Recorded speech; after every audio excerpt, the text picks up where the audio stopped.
Welcome back. It's WalterFootball.com, OddShopper.com. That's Walt. I'm Eytan. Merry Christmas to all out there who celebrate. We appreciate you rolling with us on this holiday weekend, Walt. And I guess the biggest question, not how we did last week, but more importantly, is all your shopping done?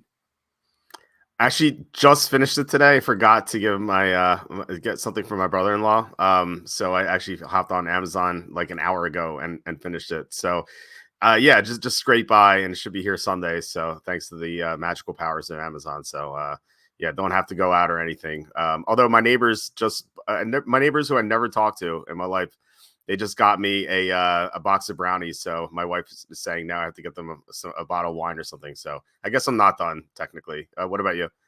Well, first off, do we know what's in those brownies? Like, are they on the up and up, or? The first thing I asked my wife, I was like, "Is this poison?" Because I never spoke to them. Like I said hi, like, "Hey, how are you?" And the guy was like, "Hi." Like I don't even think he speaks English. Like and that's it. And then for some reason, he gave my wife a box of brownies. So I'm not kind of like wary about what's in them, but I don't know. We're gonna trust it, I guess. I get it. I get it. No, of course not. We're nowhere close to being done. We've got two little ones like you do in the house, and it's commendable that you were able to get anything remotely close to being done, let alone to the point of actually being done. So, no, we're shot. We don't sleep. We don't shop. We don't do anything. We're screwed. And we're gonna be those people at the party that's like, don't worry, your stuff's on the way. So that works with like one person. That doesn't work with everybody. Yeah. Although I should say, like my son's birthday is New Year's Eve, so we have to buy stuff for him for his birthday as well. So Awesome. it's kind of tricky because like we were talking about, like he's only going to be 2, so we're saying, oh, do we need to buy him some more stuff? And I'm like, well, if his birthday was in July, we'd be buying him a bunch of stuff in the summer, you Yep. know. So Yep. it's kind of unfair, But at this point, he wouldn't know really. That's hilarious. Right. Once he gets a little older, it changes. But right Yeah, for now, sure. yeah. All right, let's dive into it, man. We've got a bunch to look at. We're going to build our card as we do each and every week for the Superbook contest. And then on top of that, show you what we have both, as far as our odds we work with, and we'll work DK, but show you what's happening on walterfootball.com. We definitely want to highlight anything and everything going on over there. So we use DK just for the UI, the user interface. We're not really beholden to anything. In fact, we'll have a link below for Walt where you can go on and sign up at a bunch of other books if you do find better value there. So we've got 2 Saturday games. We also work in now Sunday and then the 3 for Monday on Christmas. So first off, as we look at Cincinnati and Pittsburgh, the Bills and Chargers, is there any schedule concern, right? Because some teams are going to have an extra day. Some teams are going to have a short week. You have Cincinnati and Pittsburgh. This is pretty much 3 right here that we have. Any interest in the, I mean, look, Mason Rudolph has ruined this game for me. I would love, even with the consistency of start at the very least, to take the 3 at home. But going to Rudolph was a turnoff, man. Really? Because I feel like I think It's he's either better. Pittsburgh or nothing. I would let me just say that. Okay. I think, well, in the contest it's different because the line's only 2, so it's tougher Right. to take Pittsburgh +2, where +3 is so much more appealing. I like Mason Rudolph more than Trubisky. I guess it's kind of like, we've seen how bad Trubisky is. And I was listening to a show, I forget what it was, and some guys like, I think Rudolph is a billion times better than Trubisky. The guy's like, a billion? He's like, yeah, a billion times 0 is still 0. So I like, it's not going to be worse, I think, with Rudolph. Can only be better. So Cincinnati has Jamar Chase is out, DJ Reader's out. They're down a bunch of guys. Jake Browning against top 12 defense. I feel like he's going to struggle. He struggled the first time. So in real life, I have interest in Steelers +3. In the contest, it's +2. So I feel like we can get a better deal, somewhere else. Now, same thing here. The Chargers have dropped. This was down. It's at 12 now, 13.5. And by the way, full disclosure here, I must have mistakenly archived and not deleted this. So I'm looking for the lines here myself. So thank you for saving us on that first one there. Normally I had it, but then I just moved it by accident. But the Chargers, 13.5 down to 12. And we can at least see in hindsight the fact that there was some movement here.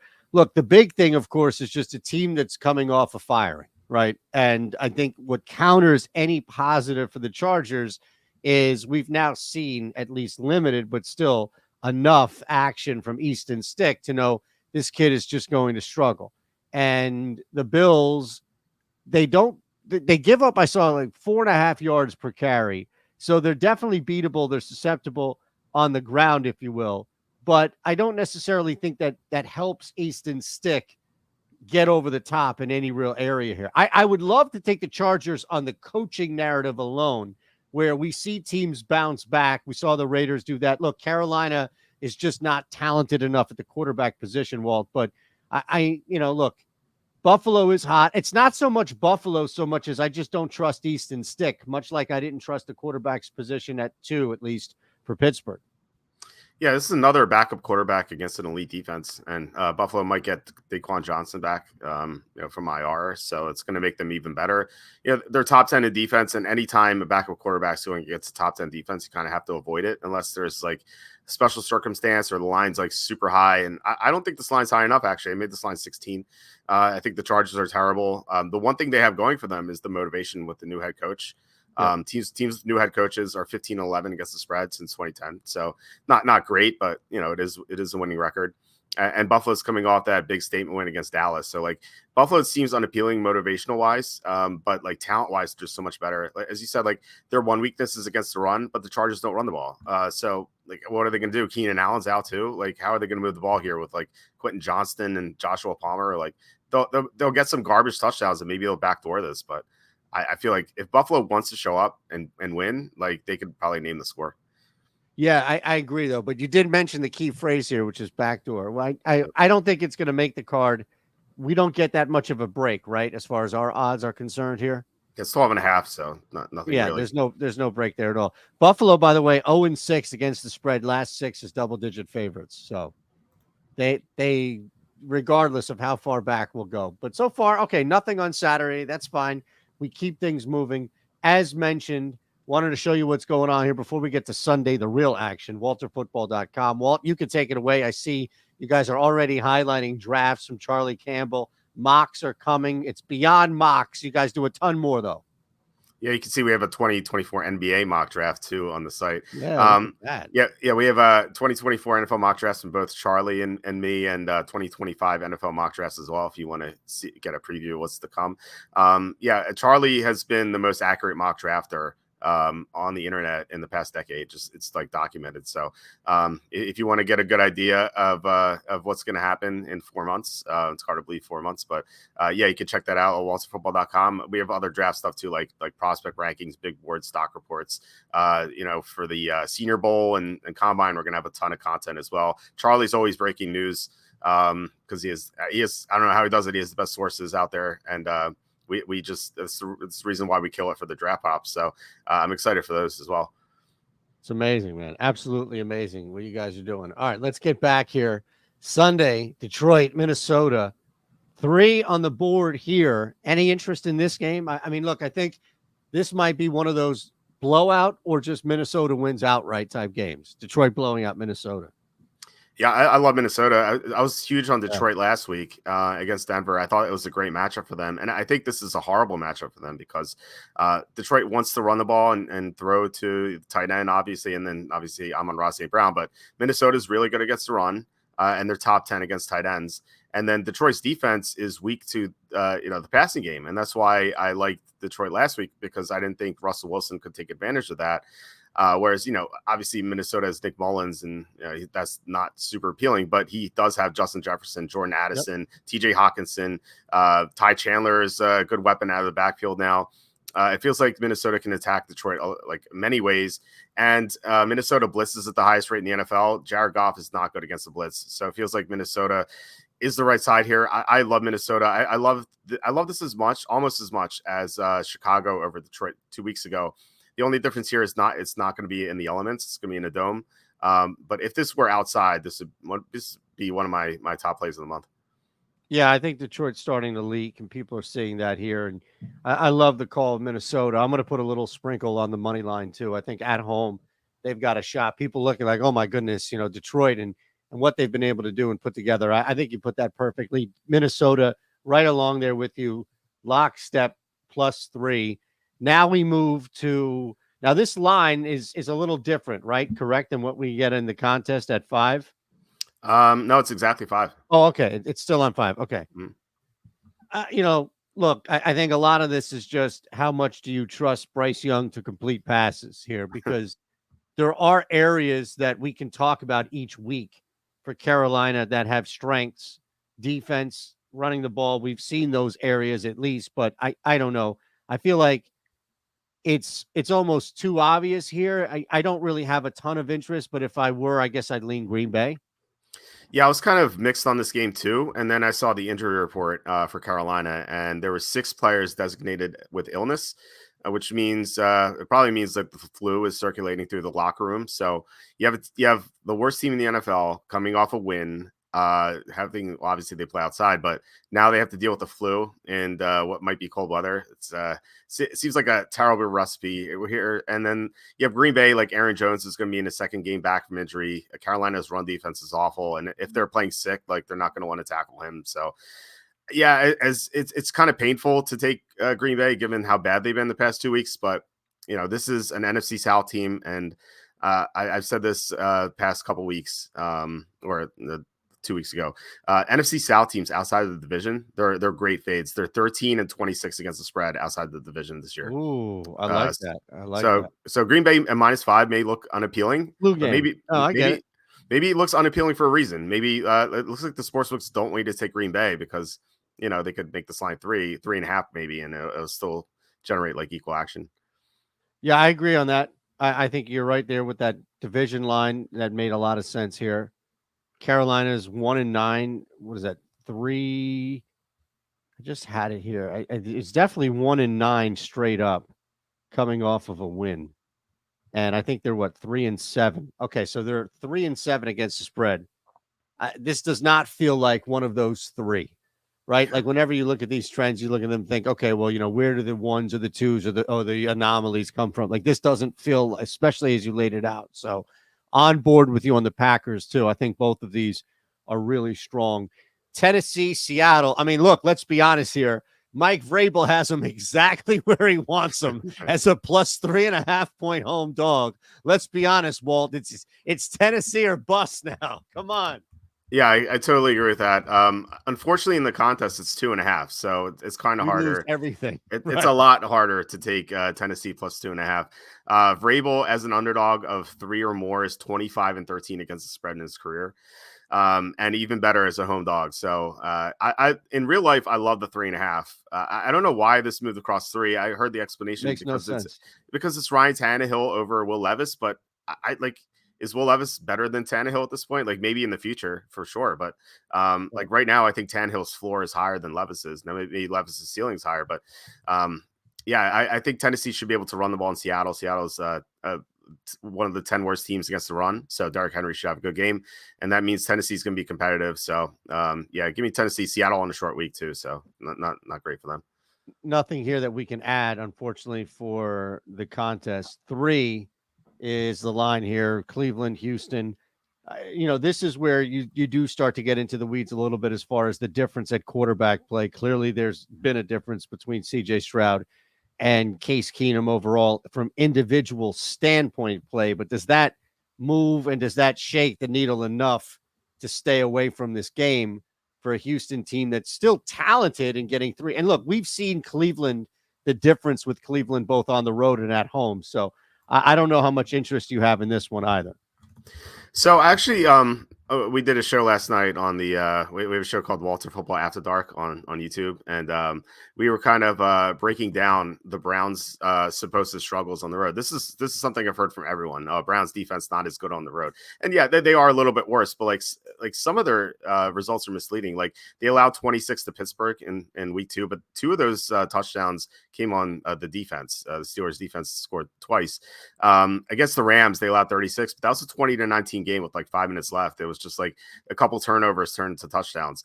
That Denver game, like Denver didn't really score 29 points. So it was like some fluky circumstances there. Yeah. Seattle, they allowed 24, but they allowed really 17. And then Philip Walker threw an interception with a couple of minutes left, and Seattle had a short field to score a touchdown. So like while Cleveland's defense is a little bit worse on the road, it's not a lot worse on the road, like people are saying. So I think that there's some merit to taking them here.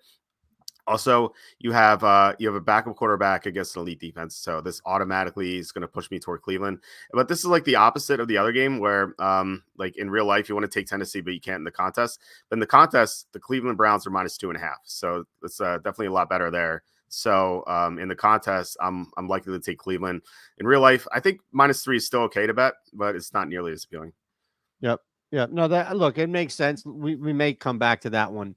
I'm definitely not on the other side at 2.5. I can tell you that for sure. So we can keep moving here. Falcons and Colts in Atlanta. And we know just as far as like the struggles that have been going on, the Falcons benching Desmond Ridder. So, put that for what it's worth here. Let's see. We have this at 1. So this line has moved a little bit, but not enough to hit 3 quite yet. Probably not. So the line's at 1 in the contest. I don't know. I mean, you can attack the fact that it's Taylor Heineke and he hasn't won starting down there either. Or maybe there's something else in this at 1 that gives you hope that, doesn't matter that you're getting the point, that you can get the Colts outright. It was a pass for me just because both of these teams this late in the season, despite them playing for something, are really volatile. Yeah, it's a pass for me too. I just I don't like anything here, and like it's funny that most teams have a key number of 3. I feel like Atlanta has key numbers of 1 and 2 because like they seem to win and by they those. know that now. I know. Right. Yeah. No interest for me there. I hate Atlanta, and for some reason the line's moving toward them. It just seems like very weird.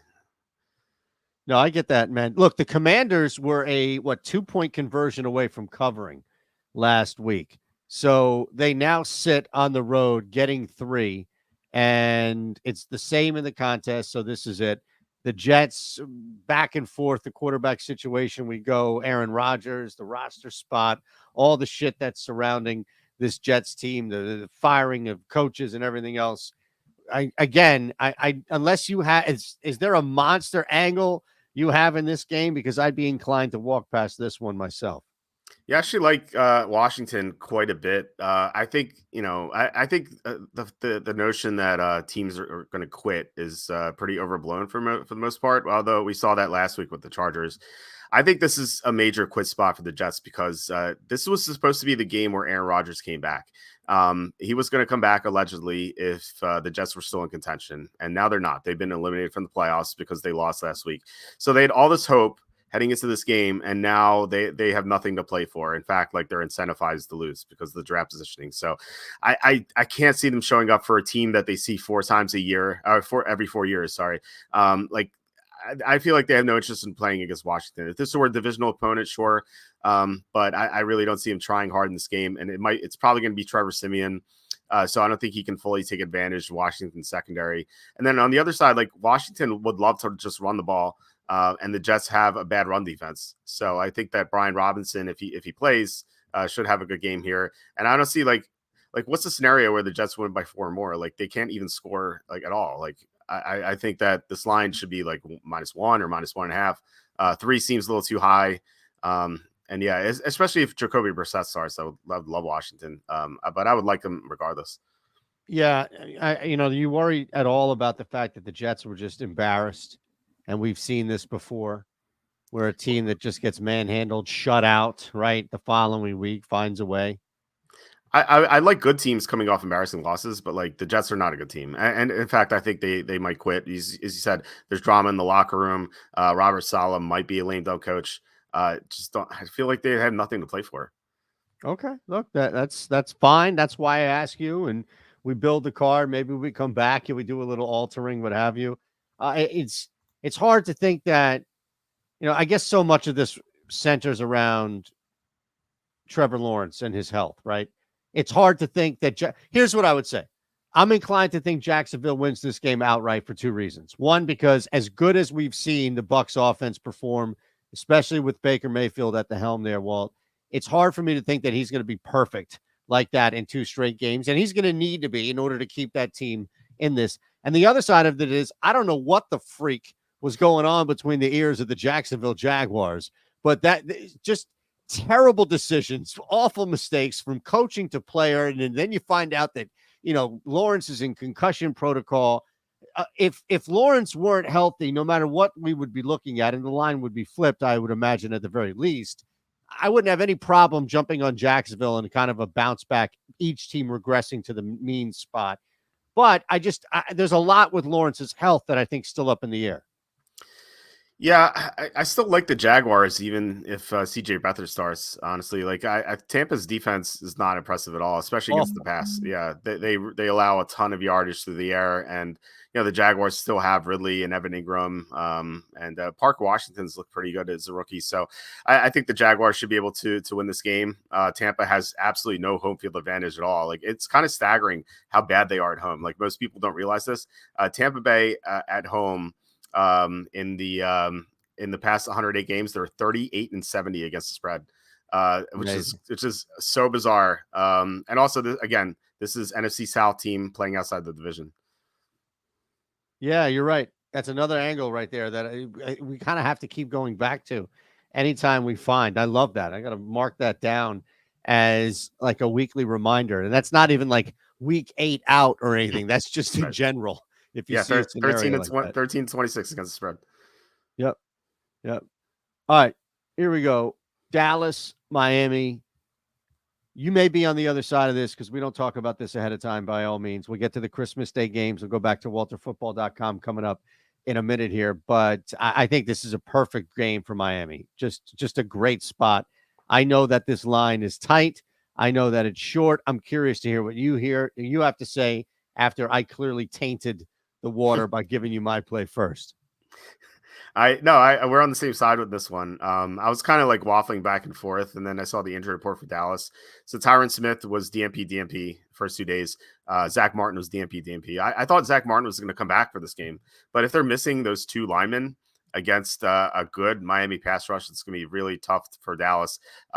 We talked about like misleading like trends on the road versus home. Like, Dallas is for sure worse on the road. So I think Miami should bounce back. I don't know why this line's a little too low. But then again, like, the public loves Dallas, so it kind of makes sense. Yeah, it does make sense. And you would see that Dallas -4 point differential on the road this year. 171. Did you mention that, the point differential too? Not specifically, but yeah, I mean, okay. They're definitely a lot worse on the road. Yeah, but -4 on the road versus +171 at home.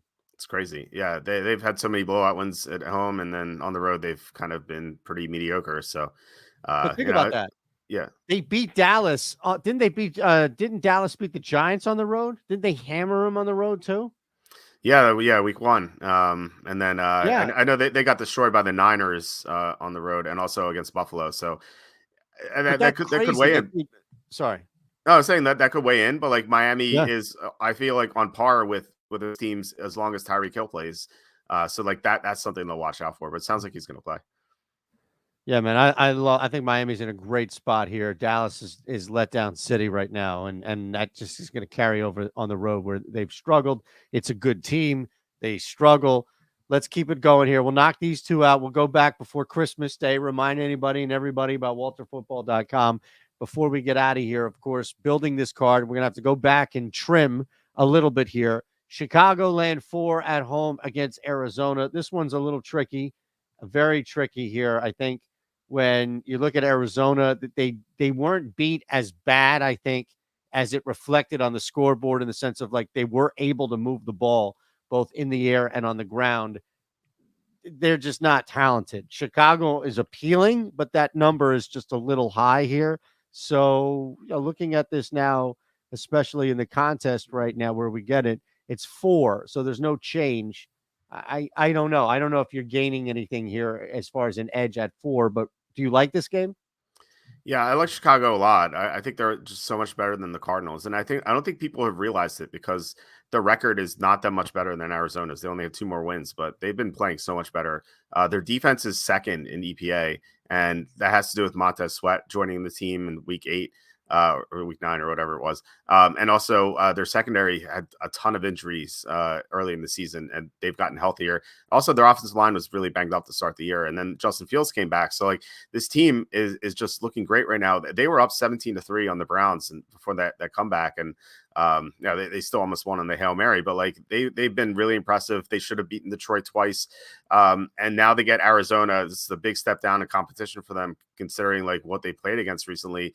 As you said, like Arizona stinks. Like they hung tight with the Niners, but that was a really soft spot for the Niners. Like they had to look ahead to Baltimore. They're coming off a win against Seattle. I don't think the Niners were playing at their best, and yet they still beat the Cardinals very easily. Now the Cardinals have to go on the road after that tough game where they gave it their all. They're not going to have Marquise Brown. I just feel like Chicago should dominate this game. And like, I actually think this line's way too low. I made this line 7, and EPA says this line should be 7.5. So considering how well these teams have played, like compared to one another, I think Chicago is just seems like a slam dunk play. Yeah, maybe it was just how obvious it seemed on paper. I should have checked there on the EPA sheet again just to kind of justify or not. But look, it makes sense. I will leave them on the board here. I don't think there's going to be much resistance. It was more a matter, I think, of being talked out of the fact that inside the stats, at least the box score, if you will, we've seen the Cardinals be a little bit better than performance on the scoreboard, but ultimately that's what matters here. In Chicago, you're right. I mean, there's no argument. Chicago's a better team. Arizona's just crumbling, even with the return of Kyler Murray. Patriots, Broncos. This again was crazy. The movement here. This opened up at 5.5. So when I first saw it, I got it at 5.5, thinking, all right, it's probably going to close around maybe 6.5. It's up to 7 right now. We get it at 6.5 in the contest, which isn't a major break by any means. I like Denver at 5.5. I don't necessarily know if I love them, but I'll be honest with you. I bet Denver in real life just because Patriots on the road, primetime or not, this is a team that is just a disaster. Yeah, we're on opposite sides here. I think Denver is very overrated. They've had some they are. Yeah. I'm not going to argue that. Yeah, they've had some fluky wins for sure. A lot of turnover luck, and I feel like that's going to run out. And we just saw them get blown out by Detroit. It's a tough matchup. Like it seems weird to say that because the Patriots have been a mess, but Denver sucks against the run, and the Patriots love to run the ball. Even with Ezekiel Elliott, they do well with that. Denver is terrible against the tight ends. You see Hunter Henry's coming on. And Denver wants to attack with the run, and they don't want to rely on the pass. And the Patriots are good against the run, and their secondary has injuries. So, like, I don't feel like Russell Wilson should not be able to take advantage of this matchup. I think this line's too high at 7. Now, 5.5, you can argue the other side, but in the contest, 6.5 or 7, like, it's New England for me or nothing. So we can move on because we're on opposite sides. Yeah, I don't think I can be pushed to New England on that one. Are you betting New England at 7? Yeah, I'm going to bet New England. Their defense is actually 3rd in EPA. They've really improved since the beginning of the season when they were just a sieve defensively. But like now, they're like really good. Yeah, I'm not worried so much. Like I think they'll play to the under for sure, and maybe not even to like the specific total here, as you'll see. WalterFootball.com in the back. We'll talk a little bit more about this as we finish up on this game. But I'm with you. Like I definitely think they can hang, and a lot of 5.5 was getting ahead of market movement and thinking, all right, this game closes at 6, or in the sense of it ends at 6. But the inability to do anything offensively for the Patriots really would concern me. Just betting them in general. Yeah, I think they could do fine offensively with running the ball and getting the ball by pounding. Yeah, and Hunter Henry, like they're not going to score like 24 or anything. I could see them winning like 17-14 or something like that. It's still some points. It's still some points. Oh, you see college football picks. We've got a bunch of stuff up here for you to see at walterfootball.com. We'll remind you about what Charlie's doing before we get out of here. One more thick, deep glance at it. Free agent signing grades. You guys have a ton on here, including sportsbook moments or sportsbook promos. I don't know. I was looking at something else. Sorry.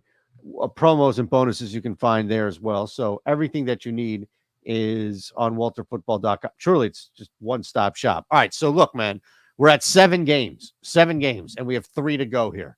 Okay, just giving you a heads up. The more we add to the docket, the more we have to trim down. That's all I'm saying. The more work we have at the end. Okay. I don't like necessarily absolutely love any of these games. I kind of like a couple of them, but I'm curious to hear your opinion on them. So I think the Chiefs, again, like Kansas City is probably, and again, just to make sure that we're on the same page here, 10-10, right? So there's no difference in the contest. Kansas City is probably going to win and cover this number at home, but I can't keep relying, or even anybody start to relying on this offense to just show up and be lights out. And this is a division game. And clearly, whenever we see a team like Kansas City who is beatable or at least susceptible in areas, teams that have had their ass kicked by this team play, they show up. And even if guys are new, they know what the Chiefs are and all that. So, like, I'm tempted to lay the 10 here, but at the same time, and I'm sure that there's some trends that work towards that and against the Raiders by all means. I don't know. This offense is just too volatile. And I keep coming back to that because we're 15, 16, 17, this deep into the year, Walt, where you kind of, this is who teams are. Yeah, you can't really trust the Chiefs. I do like them here at 10. I might put a small bet on it, but I'm not crazy about it. So we can just move on. But I just to say, like, this line doesn't make much sense because the Chiefs were -9 at Vegas in week 12, and now they're only -10 at home. Maybe it has to do with that 63-point output, but people are quick to forget that the Raiders scored 0 the previous week. So I feel like this could be another 0 or 3-point output for them against the Chiefs. The Chiefs defense is pretty good. It is. It's been carrying them, right? I mean, Yep. It's been bread and butter a lot of times, especially when they're dropping the football and everything like that. Andy Reid, 15-1 straight up, last 16 division games, coming off a win. So, look, this is a guy that this deep into the season, we've seen here in the quarterback, they find a way. Again, it's weird, but I'm with you on that. All right, 13.5 right now is where we sit in Philadelphia. This is 12 of the contest. No major break because you're still below 14 and ahead of 10. I'm curious, though, man. Take it away. What do you think? Any play here? Yeah, I'm going to be betting the Eagles. I think they absolutely destroy the Giants. Like, the weakness of the Eagles, as you all know, is the secondary, just awful. Like, it's the reason why they're 31st or 30th in defensive EPA. But the Giants don't have the receivers to take advantage of that. Like, who's going to beat their secondary? Is it going to be Wan'Dale Robinson? Is it going to be Darius Slayton? Is it going to be Jalen Hyatt? Like, I really don't see it. And like, I've heard the comparisons of Eagles, Washington, where like Washington kept both games close. Like, they could have won both games really, but like Washington's receiving cores, Terry McLaurin, Jahan Dotson, Curtis Samuel, like the worst of them is Dotson. If you put Dotson on the Giants, like he's their number one by far, So like the Giants don't have the horses to contend with the Eagles, and the Giants just played against the Saints, who just got destroyed by the Rams. The Saints beat the Giants 24-6. So like the Eagles are better than the Saints. So I feel like they should be able to win this game easily. And as much as the Eagles have struggled recently, like they've played a tough schedule this year. I guess like Patriots week, even like Patriots week 1, like the Patriots were at full strength back then. Right. Yeah, and like this is their easiest opponent by far. Like I was looking at their schedule, like no other team is nearly as bad as the Giants that they faced yet. And they get Giants, Cardinals, Giants, so they could have like 3 straight blowouts to close out the year. Yep, I agree. This is perfect bounce back at home against a team they've owned. The matchup, you laid it out, 13.5. I'm going to love this one here. Last one here for me. I think, and again, you talk about the spread and where you put this and how much difference there is. I'm curious to see if you think this is on point or if there is any gap, and it's 5.5 in real life as it is in our contest. But my lean would be, and again, I'm with you where there wasn't really a strong play outside of the Eagles just because they could beat up on the Giants. But my lean would be there'd be value on Baltimore, anything north of 3. Yeah, I like the Niners, actually. I think this line is like At 5.5. Yeah, this line is like begging people to take Baltimore, I feel like. And I'm not convinced that Baltimore is nearly as good as San Francisco. Like the record obviously is the same, but I feel like the Ravens have some weaknesses that the Niners can exploit. Like their tackle play, like Ronnie Stanley is definitely not healthy. I think the Niners with Chase Young and Nick Bosa could like beat them up there. And then on the other side, Baltimore's cornerbacks really concern me, and San Francisco has like Pro Bowlers at every single offensive position. It's kind of like why Brock Purdy is, if the favorites win MVP. Like it's easy to play when you have a Pro Bowler at every position, like even a fullback. I think the Niners are just a lot better than Baltimore, and they also get the advantage of playing at night. These West Coast teams playing at night with their circadian rhythms. If you want to dig deep into that, like they have a huge advantage at night. So I just think the Niners are going to be. I think they could win this game in a blowout. To be honest, like I really think Baltimore's overrated. I don't think they're the best team in the AFC. Lamar's 18-1 against the NFC, straight up. Yeah, Come on. And he has great records on underdog too. So it's you have a lot of trends backing Baltimore. But I just think the Niners are a lot better. I'd make this line. I'd make this line 7, to be honest. Yeah, see, that's what I was curious about. How much? It's because as soon as you said you're on the Niners, I knew. All right, well, this line's going to be upwards. But I think that's the belief. You either believe this game's going to finish at 3 or 7, right? Because if it finishes at and again, like okay, you could say that about every game and all that, but this is a game against 2 way more evenly matched teams than most, if not anything, that we've talked about so far, at least on the top end. So it makes sense. I'll leave that off because we have to trim some fat here. But are you going to lay the 5.5 in real life? I am just curious on that real quick. Yeah, I'm going to be betting this game. Just think about it this way if you're hesitant. The Niners played the Cowboys. They just killed them. They played the Eagles. They destroyed them. And I think Baltimore is on par with those teams too. So I think the Niners are just so much better than everyone else. Except for maybe Buffalo, the way they're playing. If they get Daquan Jones back, I think Buffalo can make the case to hang with the Niners. But that's it. Okay.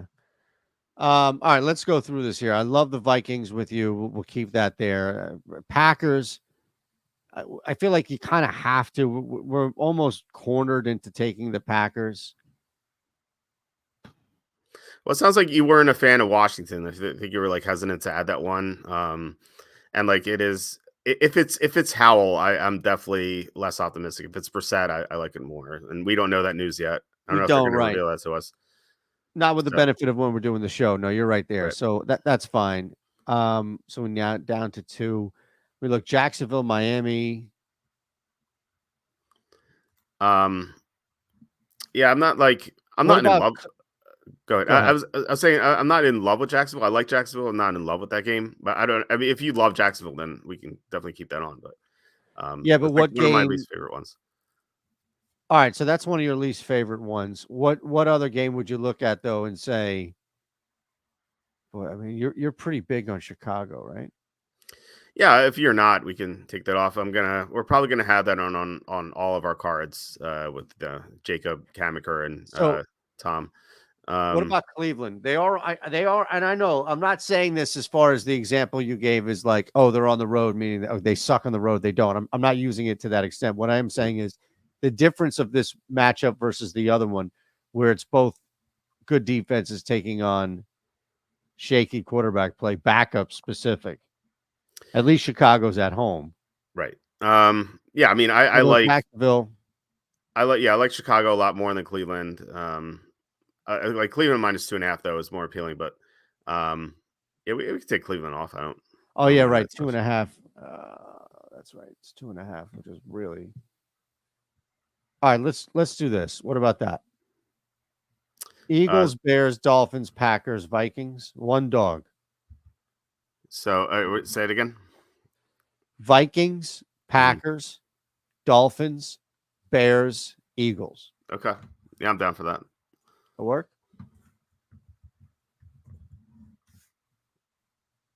Okay. Makes sense? Yeah, let's do it. All right. Awesome. All right. We appreciate everybody rolling. Again, hit the thumbs up button, subscribe if you haven't. Make sure you go back, check out everything going on at walterfootball.com. We'll build a winner. As Walt says, that looks like a 5 for 5, right? 5-0. Looks so good. We're going to be 6-0. Awesome, brother. Anything else you got on the way out? Not much. Just Merry Christmas to everyone. To echo what you said earlier. I hope everyone has a great holiday, and Merry Christmas to you too. You too, my friend. Hopefully we can get some sleep collectively. 4 hours. We'll see. Yeah. 4 would be great. I'm trending on like 3.5 these days. Have a great holiday. Merry Christmas. We'll see you soon. All right.